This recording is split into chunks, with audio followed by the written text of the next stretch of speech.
Bom dia, meus amados irmãos, graça e paz da parte do nosso Senhor e Salvador Jesus Cristo. Louvamos o nome dele por essa oportunidade de estarmos reunidos aqui mais uma vez, a maior escola do mundo, para estudar a palavra do Senhor.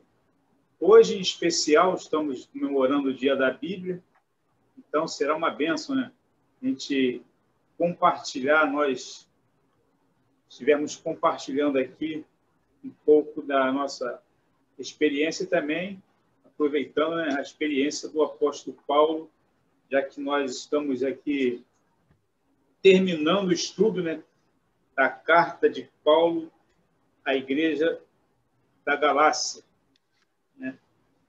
Paulo escrevendo aos Gálatas. E a lição número 9, seja responsável e glorie-se na cruz. Amém? Então, nós vamos orar para que o Senhor esteja tomando a frente, direcionando nossas palavras, e a falar no nosso espaço. Nós estamos aqui no isolamento ainda e estudando através da mídia. Tá bom? Vamos orar, amados? Pai, louvamos o teu nome pela tua graça e misericórdia, por estarmos aqui reunidos no teu nome para estudarmos uma porção da tua palavra. Nesta manhã de domingo, em que muitos símbolos escolheram estar em outros lugares, estamos aqui para fazer a tua vontade. Esteja falando através de mim, usando, Senhor Deus, os meus lábios para a proclamação do teu reino, através da experiência do apóstolo Paulo, que escreveu a igreja dos Gálatas e também muito observada hoje para os nossos dias. Em nome de Jesus, te oramos, te agradecemos. Amém. Amados, já o convite que o apóstolo Paulo faz aos Gálatas é com respeito à apologia de umas coisas que estavam acontecendo ali na Galácia, aquela província romana, na Galácia do Norte, em que ele escreveu uma carta circular para 4 igrejas naquele continente pequeno ali. Nós já falamos aqui, os professores têm oportunidade também de falar, que era a Antioquia da Pisídia, o Icônio, Listra e Derbe. 4 igrejas, que se tornaram ali instrumentos, na pregação do Evangelho, através da primeira viagem de Paulo ali à Galácia. E ele, então, encerrando este estudo, nós aqui como Igreja Batista Jardim Carioca, encerrando esse estudo aqui do livro da Epístola de Paulo aos Gálatas, falando da responsabilidade de se gloriar na cruz. E a gente vai tentar elucidar os ensinamentos do autor desta lição, que veio contribuir para o nosso crescimento espiritual. Mas o foco maior é na palavra. E o autor da lição ele distribuiu aqui os tópicos que nós iremos seguir, esses tópicos para o nosso enriquecimento, mas obedecendo sempre a conduta da palavra de Deus. Tá? E hoje somos agraciados de estarmos aqui comemorando o Dia da Bíblia, o livro mais lido do mundo. E hoje, então, nós vamos discorrer sobre esses assuntos aqui. Ser responsável e gloriar-se na cruz. O capítulo é o capítulo 6, o último capítulo lá de Gálatas. Nós vamos ler pausadamente, seguindo aqui a sequência do estudo. O texto básico, que está em Gálatas 6, do versículo 1 ao 18. Mas nós não vamos ler todo, do do versículo 1 ao 18. Vamos ler aqui intercalados, obedecendo aqui os temas, né, de cada assunto. Tá? Mas na introdução aqui da lição, o autor fala que nesse último capítulo da epístola, Paulo faz 3 observações, né? O autor fala aqui que Paulo ele orienta, instrui e depois faz uma declaração. Ele fala assim: no último capítulo da epístola, Paulo dá orientações sobre a conduta verdadeiramente espiritual para com o irmão caído, instrui o cristão a ser fiel e caridoso na administração dos seus recursos financeiros e, por último, declara o seu interesse em gloriar-se em Cristo, em contraste com os legalistas que se gloriavam na carne. No estudo passado, né, muito bem ali administrado pela irmã... Desculpa aí, irmã. Administrado pela irmã Edneia e também, né, pela irmã Sônia, falou sobre, né, a obra da carne, né, e a obra do Espírito. E nesse término aqui, né, o apóstolo Paulo vai orientar a respeito disso, vai instruir e vai fazer uma declaração. A primeira pergunta aqui que a gente deixa, né, na apresentação desta lição, já que vamos tratar de um conteúdo que está prosseguindo do conteúdo anterior, sobre a direção do Espírito Santo, não em obediência à carne, né? Então, a pergunta é a seguinte: é possível identificar uma pessoa que anda no Espírito? Então, vocês respondam aí, né? É possível identificar uma pessoa que anda no Espírito? Então, ele fala assim: como essa pessoa que é dirigida pelo Espírito Santo, que o Espírito aqui é o Espírito Santo, está em letra maiúscula, ou é maiúscula, ele fala como essa pessoa ela age no trânsito, né? Se ela é dirigida pelo Espírito Santo. Como essa pessoa ela age quando um filho faz uma pirraça, faz uma birra? Qual é a sua atitude? Essa pessoa dirigida pelo Espírito Santo. Como essa pessoa age quando está namorando? Aí para os jovens, né? Os namorados. Como vocês agem, né, diante de um namoro? E também fala assim, como a pessoa age quando há um desentendimento, né, conjugal? Como essa pessoa que é cheia do Espírito Santo age nessa condição aqui de desentendimento conjugal? Então, esse é o assunto que eu gostaria de deixar para vocês pensarem.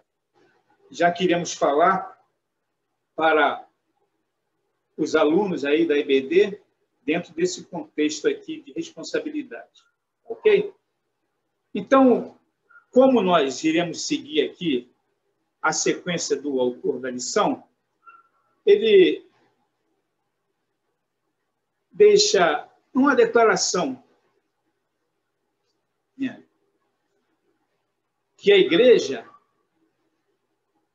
é o único exército que abandona seus feridos. Não sei se vocês vão concordar, né? Mas a igreja, ele fala aqui, é o único exército que abandona os seus filhos. O evangelista muito conhecido, né? Já teve até no Brasil aqui, agora me fugiu o nome dele, Edmar não está aqui para me ajudar. Billy Graham. Né? Billy Graham, ele conversou com Gandhi, né? Aquele estadista que revolucionou a Índia, sem usar uma arma, ele conversou com Gandhi a respeito, né, do evangelho, do cristianismo em si. E ele falou que tinha uma simpatia, né, e que observava muito a conduta dos cristãos, principalmente os evangélicos. E ele concordava, mas não concordava com a questão ali do abandono, né? E essa frase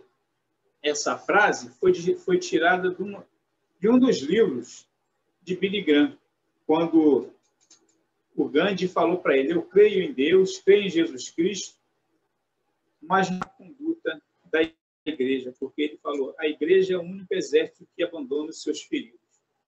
Talvez ele tenha, o autor dessa lição tenha tirado esta frase de um dos livros de Billy Graham e fez essa declaração. Mas aí, irmãos, qual é a nossa conduta para o irmão caído?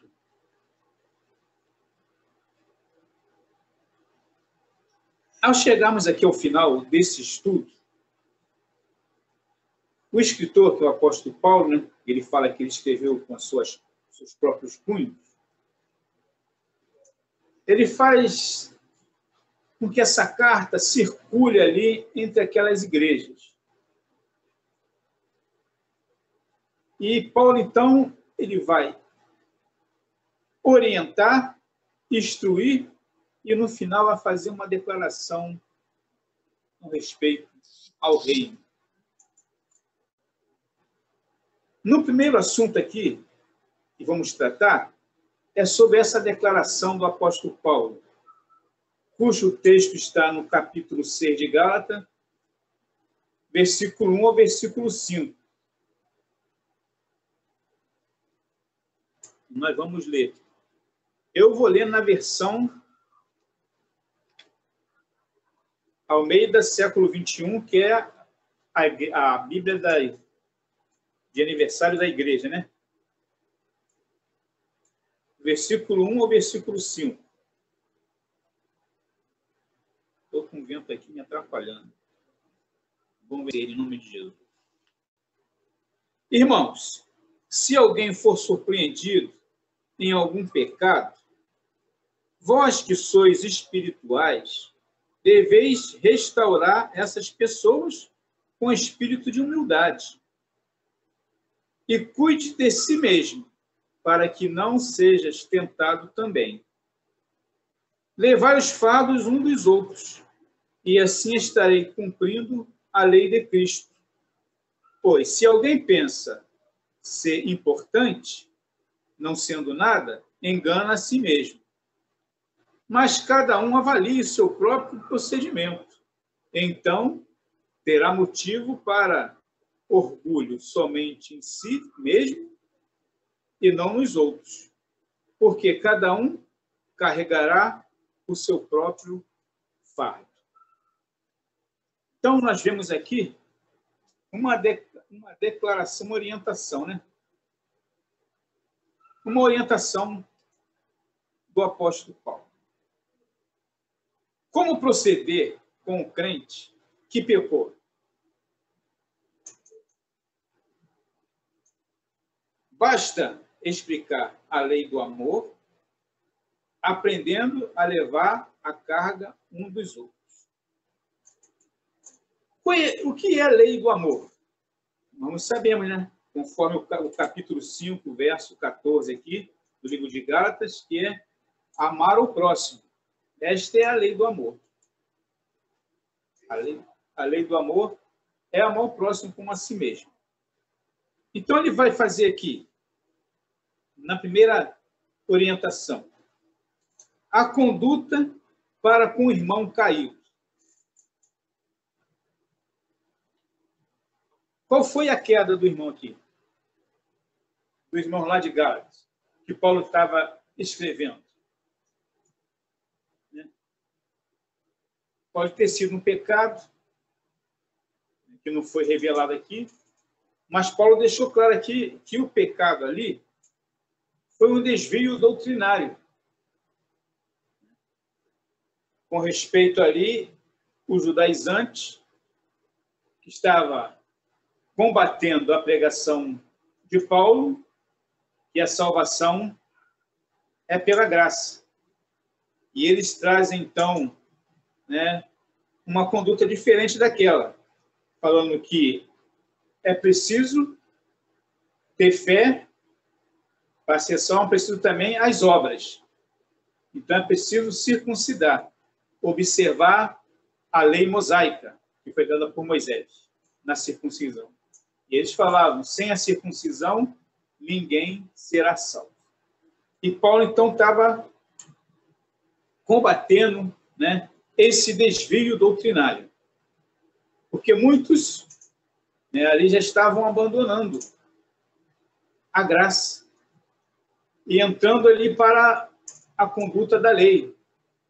E Paulo, então, veio corrigir, né? Corrigir e orientar aquela conduta para com aqueles irmãos caídos, né? Corrigir.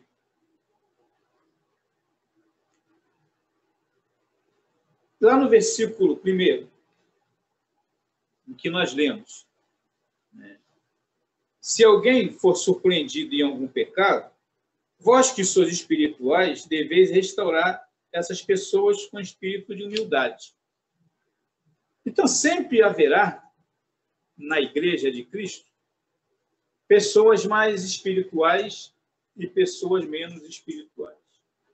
Pessoas com mais maturidade, dentro do contexto cristão, e pessoas com menos maturidade. Pessoas com mais intimidade com Deus e pessoas com menos intimidade. Mas isso não nos faz melhores do que os outros.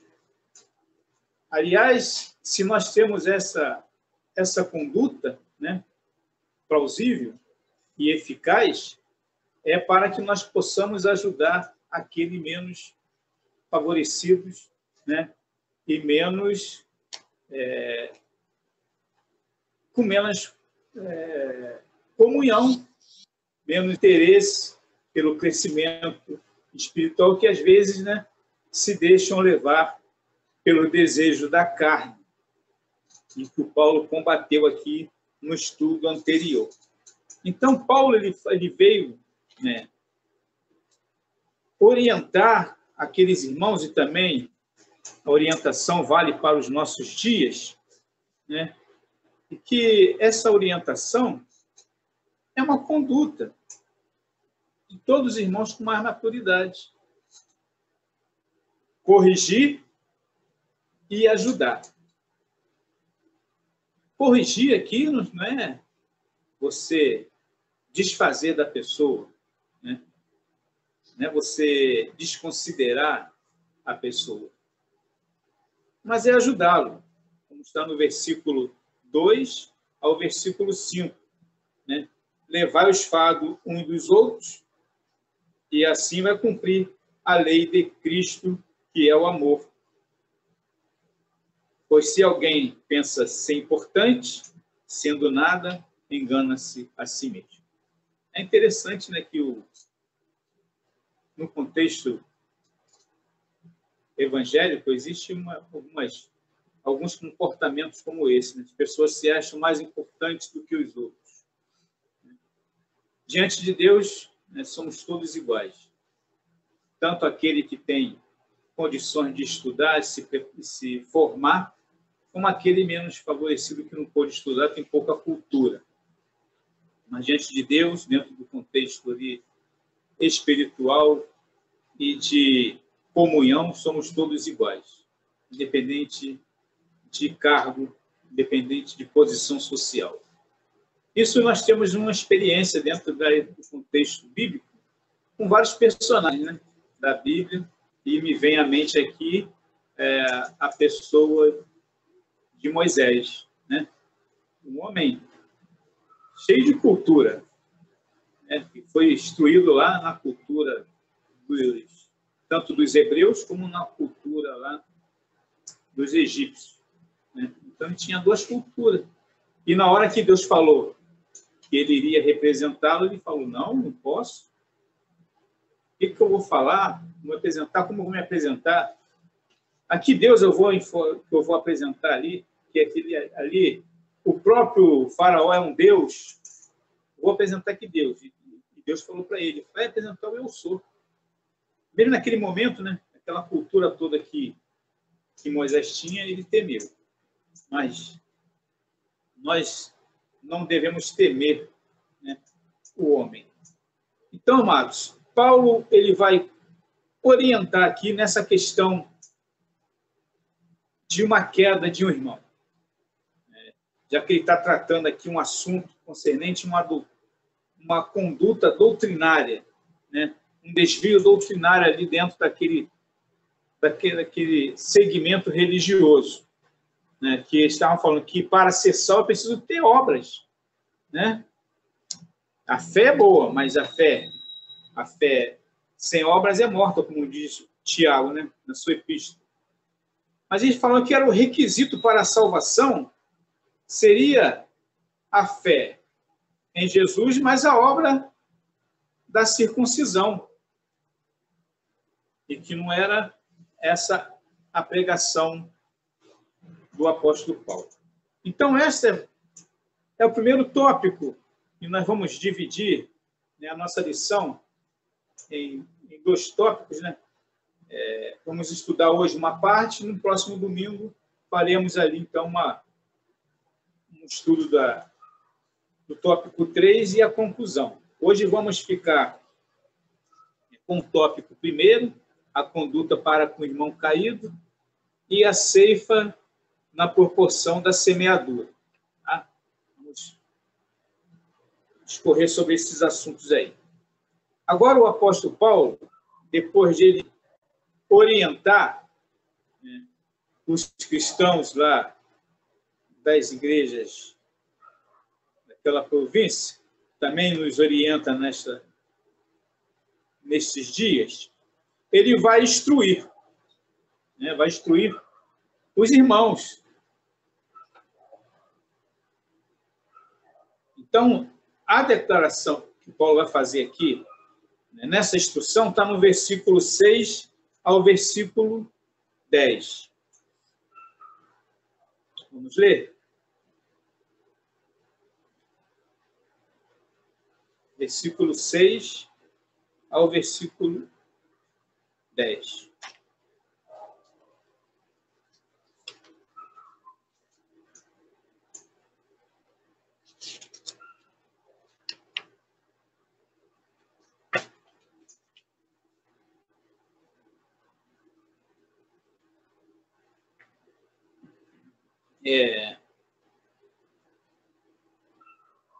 O que está sendo instruído na palavra deve repartir todas as boas coisas para com aquele que o instrui.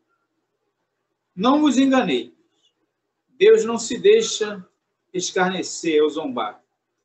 Portanto, tudo que o homem semear, isso também colherá.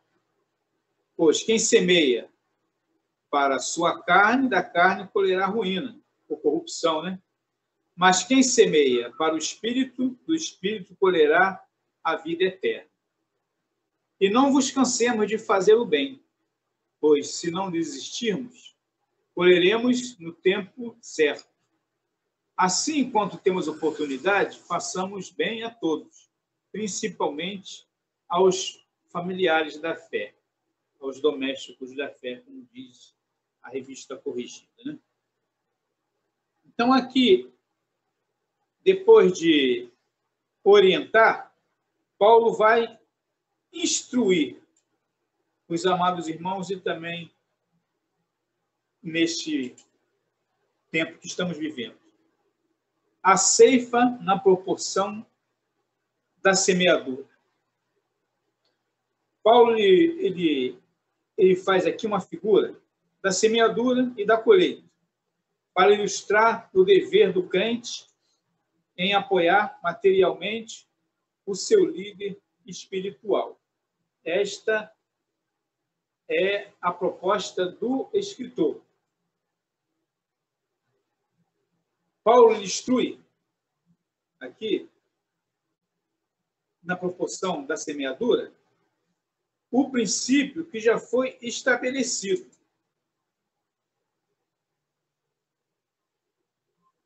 Em Romanos, capítulo 2, verso 6, diz que Deus retribuirá a cada um segundo as suas obras. A lei da semeadura. Você não vai colher aquilo que você não semeou. Você só vai colher o que você semeou. Não é verdade? Essa é a lei da semeadura, né? Então, o princípio já foi estabelecido. Nós vemos esse princípio estabelecido ali quando o evangelista Lucas escreveu o seu livro e ele contou ali aquela parábola de Jesus, do rico e de Lázaro. Vocês lembram? Que o rico vivia, né, regaladamente a sua riqueza e tinha lá Lázaro, um mendigo que mendigava, né, perante a sua porta lá. E os dois morreram e foram para o seio de Abraão. E no seio de Abraão diz a parábola que foi visto Lázaro pelo rico. E o rico, então, diante daquelas chamas de tormento, chegou para Jesus, chegou para Abraão, né? Que é o pai da fé. Pai Abraão, manda Lázaro molhar a ponta dos seus dedos na água para me refrescar nessas chamas que me atormentam. Então, foi dito ali a figura do pai Abraão, uma figura de Deus, que havia uma separação. Ele podia ver lá Lázaro, mas Lázaro não podia vê-lo, que havia um grande abismo. E a conclusão é de que o rico teve tudo na sua vida material e não repartiu com os pobres. E Lázaro, que mendigava na sua porta, não recebeu uma ajuda dele, e agora todos os dois estavam diante de um juízo. E ele viu Lázaro, né, no conforto lá do seio de Abraão, e ele sofrendo nas chamas. A conclusão que Jesus fez foi que ele semeou na carne e Lázaro semeou no espírito. E ele recebeu o que ele semeou no espírito e o rico semeou o que ele recebeu na carne. E essa é a lei da semeadura, né? O rico, ele recebeu aquilo que ele semeou, aquilo que ele plantou, ele está colhendo. E Lázaro, então, agora está colhendo, né, da paz e da comunhão que tanto ele semeou ali no seio de Abraão. Esse é o princípio estabelecido que Paulo está instruindo aqui.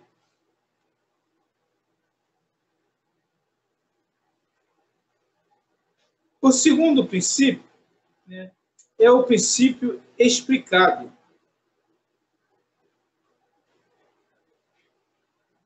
O que semeia na carne colherá a corrupção. A carne aqui, né, significa aquelas disposições e impulsos que são errados e que usam o corpo como instrumento da ação. Os desejos incontroláveis, né, que são alimentados, são incontroláveis porque são alimentados. Quando não há alimentação para os desejos, elas são vencidas na cruz de Cristo, na comunhão. Então, o princípio explicado, o que semeia na carne vai, como falou aqui, ele vai colher corrupção, vai colher só coisas ruins. Mas o que semeia no espírito, né, vai colher coisa boa. Então, o autor ele fala, né, que o que semeia na carne são coisas pecaminosas. E ele fala que esse é um procedimento, né, que se contasta em grande porcentagem dos membros das igrejas. E a consequência é uma colheita de desapontamento e perdas. Porque da carne só se colhe a corrupção. Na carne, a gente não colhe coisa boa, né? Se nós alimentarmos só os desejos da carne, seremos fracos na hora da tentação. Seremos vencidos pelo inimigo, né? E esta é a instrução que o apóstolo Paulo deixa ali para aqueles amados irmãos e também para os nossos dias que estamos vivendo.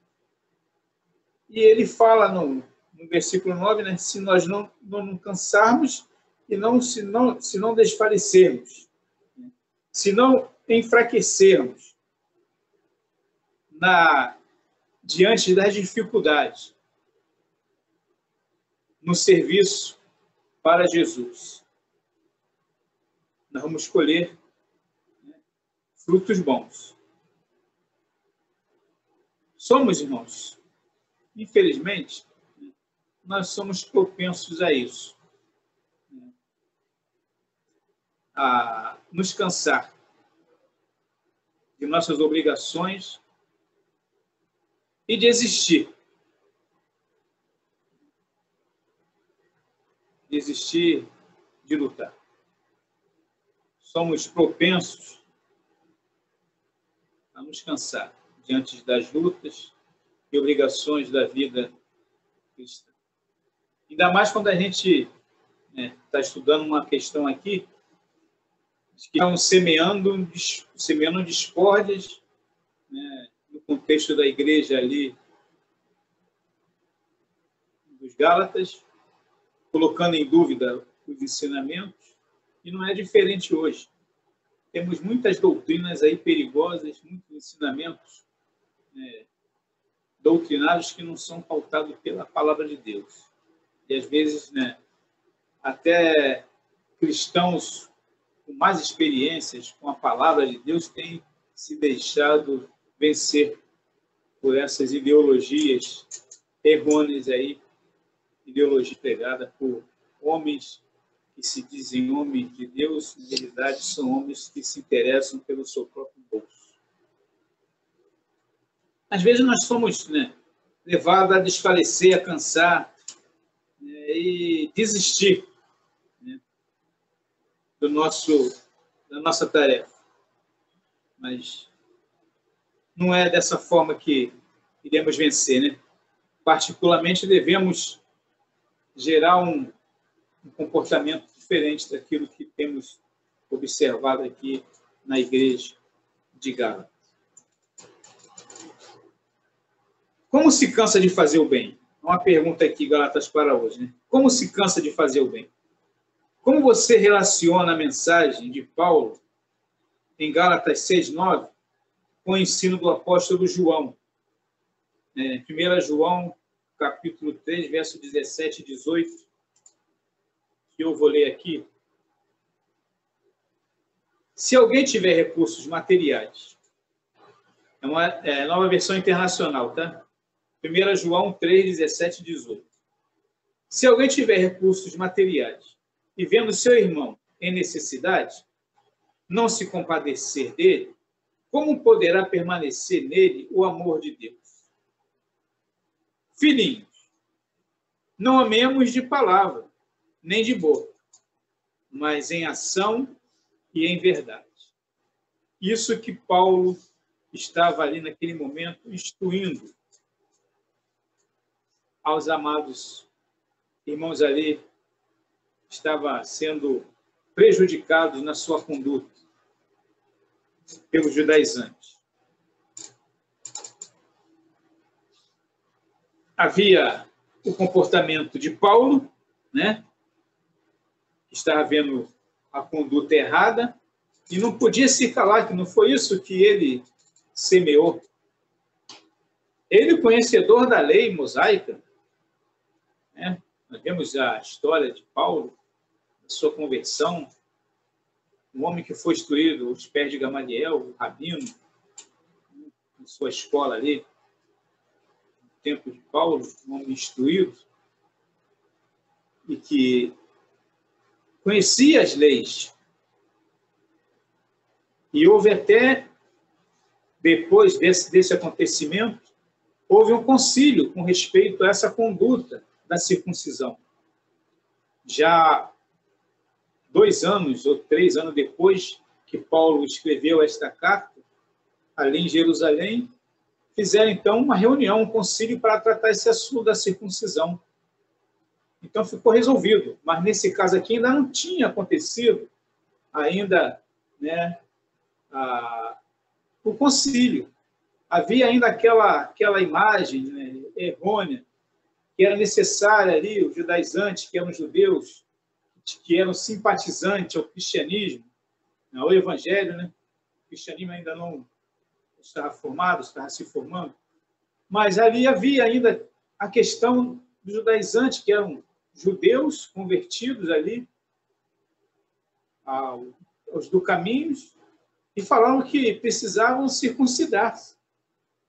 Então, naquele primeiro assunto ali, Paulo chegou e falou, não é necessário. Se eles já foram salvos, para que circuncidar? Então, 3 anos depois, foram resolvidos lá, né, no concílio, e Tiago foi favorável lá, né, de que não era necessário a circuncisão. Depois você lê no livro de Atos, parece que é o capítulo 16, se não me engano, fala sobre isso. Então, ali a questão da lei mosaica, Paulo não podia se calar. Ele conhecia a lei. Ele, então, instruiu aos amados irmãos ali que era necessário mais circuncidar. Né?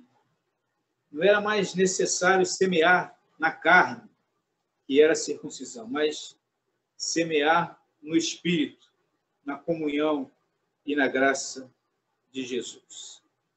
Então, amados, esses 2 assuntos, né, Paulo, ele orienta e Paulo instrui.